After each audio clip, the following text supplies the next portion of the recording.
Hey guys, how's it going? The MC right here, coming at you with an announcement for a new series that I'll be working on. Recently, with the lockdown roadmap in England finally giving us some form of time frame, I thought I'd put something together in the meantime. Knowing how tough this past year has been for Yu-Gi-Oh! With a lot of limited play, I decided to get a group of friends together, including myself, Ethan, Keeling, Rob, Jack, and Boswell, for a small little league that I decided to call the Forbidden List League. Inspired by Lithium's cross-cut ban list, we'll be playing every 2 weeks, and every time we play, each person will be picking a different deck. However, instead of picking them, we will be going through a process of spinning 2 wheels. One of these wheels will contain the year, and the other will contain the month. This dictates what's in our card pools, with sets up until that month. The earliest we'll be able to play is March of 2002, as any time before that, the card pool exists of only Summon Skull for the TCG.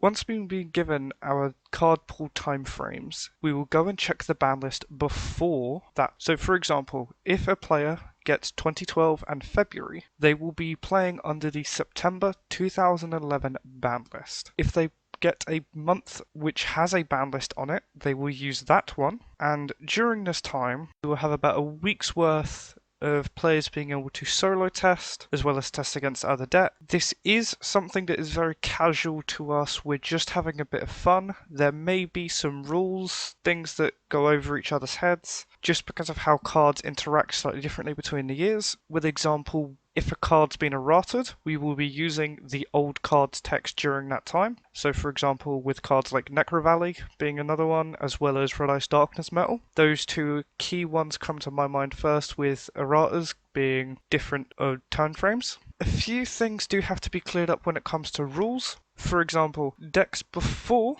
July 2014 will draw for their first turn. Not only that, decks before April of 2012 will also have ignition effect priority. This basically means if a player summons a monster with an ignition effect, they are able to use it immediately if the opponent does not negate the summon. So for example, if player A normal summons Cyberstein and the opponent only has a torrential tribute, the player, if they are playing the deck before 2012, has the option to activate Cyberstein before torrential tribute can activate. Master Rule 4 decks, so decks before April of 2020, must use link zones when summoning extra deck monsters, or use the extra monster zone if it's the only zone available. Master Rule 3 decks will not use link arrows, nor will they use the extra monster zone, simply because it wouldn't have existed. This does cause some issues between some decks. For example, Pendulums in Master Rule 3, for example, Pepe, they will not have access to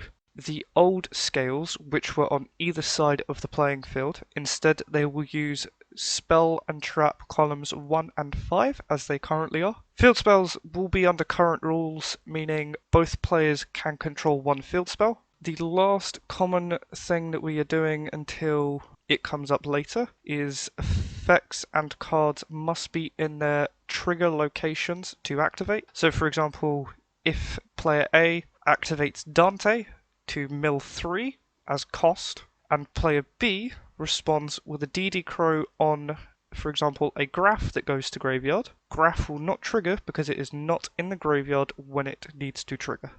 And that clears up the rules and how we'll be going around doing all of this. So yeah, we hope you guys can come along with us and just enjoy this series for a bit of casual fun between some friends. Past that, we'll catch you guys next week where I'll have the first episode out for this, showing off the first rounds as well as the few decks that are coming out. So yeah, I'll catch you guys later.